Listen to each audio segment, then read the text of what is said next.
ایک عورت جو حاملہ ہو، جس کے پیٹ میں بچہ ہو، اگر اس کے بچے کا خطرہ ہو یا اس کی جان جانے کا خطرہ ہو تو وہ روزہ موقوف کر سکتی ہے، بعد میں قضا کرنی ہوگی۔ ایسے ہی اگر کسی عورت کا چھوٹا بچہ ہو جس کو دودھ پلاتی ہو، اگر روزہ رکھے گی تو اس کے پستان میں دودھ نہیں ہوں گے، کمزور ہو جائے گی یا بچے پر اس کا اثر پڑے گا یا بچے پر اس کا افیکٹ پڑے گا تو عورت روزہ موقوف کر سکتی ہے، بعد میں قضا کرنی ہوگی۔ یا ایھا الذین آمنوا کتب علیکم الصیام کما کتب علی الذین من قبلکم لعلکم تتقون۔ اے ایمان والو، تم پر روزے فرض کیے گئے جیسے تم سے پہلے لوگوں پر روزے فرض کیے گئے تھے۔ ہم سے پہلے بھی لوگوں پر روزہ فرض تھا تو ان کا روزہ عشاء سے لے کر کے کل کی دوسرے رات آنے تک کے روزے تھے، بہت دشواریاں ہوا کرتی تھی۔ نصارہ پر جو روزہ فرض تھا تو کبھی ان کا روزہ گرمی کے موسم میں پڑتا تو کبھی سردی کے موسم میں پڑتا، تو لوگوں نے سوچا کہ ہمارے سفر میں، ہمارے تجارت میں خلل پڑتا ہے تو باہر کے موسم میں کر دیتے۔ جب باہر کے موسم میں کر دیتے تو 10 دن بڑھا دیتے کفارے کے طور پر۔ گرمی میں پڑ رہا تھا، اس کو ہم نے باہر کے موسم میں کر دیا، 10 روزے بڑھا دیے جائیں۔ ایسے ہی جب ان کا کوئی بادشاہ بیمار پڑ جاتا تو نظر مانتا کہ اگر میں شفا پا جاؤں گا تو 10 دن کے روزے بڑھا دوں گا، شفا پا جاتا تو 10 دن روزے بڑھا دیے جاتے تھے۔ اور ہمارے ہاں جو رمضان کا روزہ فرض ہے، اللہ کا بہت بڑا احسان ہے کہ ہم رمضان کا روزہ جو رکھتے ہیں، چاند دیکھ کر کے ہم نے روزہ رکھنا شروع کر دیا اور چاند دیکھ کر کے ہم نے افطار کر لیا۔ 29 دن یا 30 دن کا ہوتا ہے۔ اور رمضان کے مہینے میں ہم روزہ رکھتے ہیں، ہمیں روزے کو نہیں چھوڑنا چاہیے۔ اگر عج رہے تبھی روزہ آپ چھوڑ سکتے ہیں۔ جیسے ایک عورت جو حاملہ ہو، جس کے پیٹ میں بچہ ہو، اگر اس کے بچے کا خطرہ ہو یا اس کی جان جانے کا خطرہ ہو تو وہ روزہ موقوف کر سکتی ہے، بعد میں قضا کرنی ہوگی۔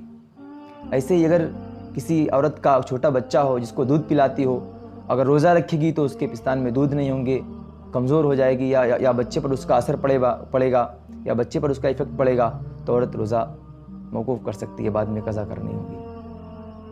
اگر بندہ ایک روزہ چھوڑتا ہے رمضان کا، پوری زندگی اگر چاہے کہ میں روزہ رکھوں اس کا اتنا میں ثواب پا جاؤں تو کبھی بندہ نہیں پا سکتا ہے۔ ایک روزے کا کفارہ کیا ہوتا ہے؟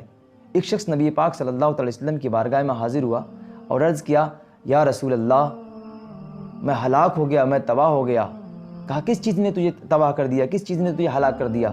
کہا، یا رسول اللہ، میں نے اپنے بیوی کے ساتھ صحبت کر لی۔ تو نبی پاک صلی اللہ علیہ وسلم نے ارشاد فرمایا، جاؤ ایک غلام آزاد کر دو۔ تو اس نے کہا، یا رسول اللہ، غلام آزاد کرنے کی طاقت میں نہیں رکھتا، مفلس و غریب ہوں۔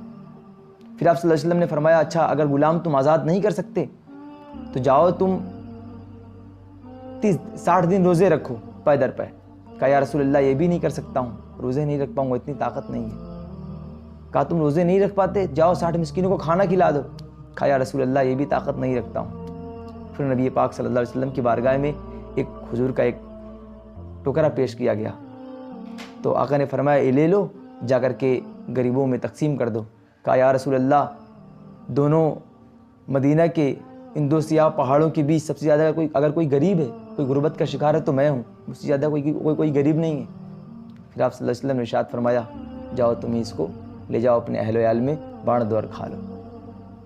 تو پتہ کیا چلا اس حدیث پاک سے کہ اگر بندہ ایک روزہ چھوڑتا ہے تو اس کو 60 روزے رکھنے ہوں گے، وہ بھی لگاتار، تب جا کر کے روزے کا کفارہ پورا ہوگا، اور ثواب اتنا تو آپ کو نہیں مل سکتا جتنا رمضان کے ایک روزے کا ثواب ملتا ہے۔